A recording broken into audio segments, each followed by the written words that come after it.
For decades, people tried to replicate Cliff Burton's style, to play like him.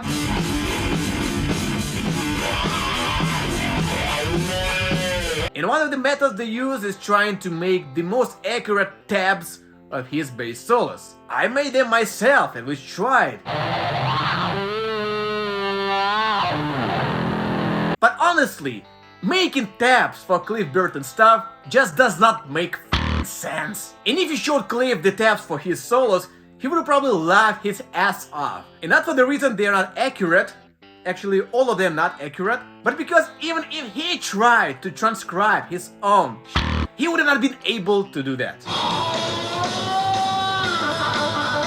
It would have been like, man, that solo could have gone a million different ways, so would you do like a million different tabs for it?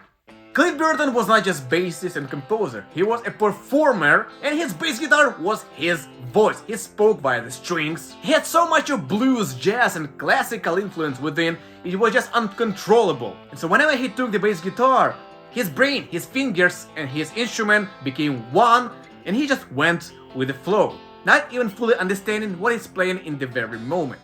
And so he simply could not play the same thing twice the same way. He wanted to bring life to his music, to make it breathe and have fun, not get bored by playing the same notes over and over. And that's why you just cannot find the two identical versions of Anesthesia.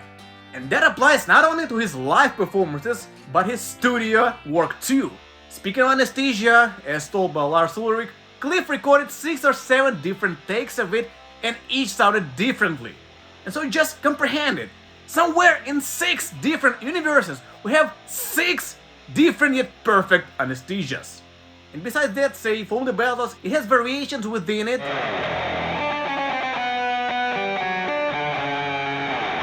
And I'm sure Cliff did not plan in advance which exactly variation he's gonna play. He simply had so many licks within himself they were just pouring out of him. But even if you tried to make the most accurate tabs for Cliff Burton's improvisations, it's just impossible to achieve for several reasons. It was essentially bass shredding in notes, sometimes just mashed into one another, sometimes sloppy, sometimes messing up and so on.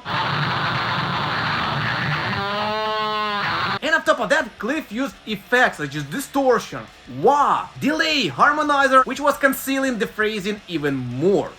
And so if you want to be like Cliff, try not to replicate his note for note, but absorb the same influences, especially blues, and just get so good at bass, your fingers just make the flow. And plus do that with fun and not be afraid of mistakes. And even if you make one, headbanging like hell would make up for that. So what do you think about it? Write it in the comments.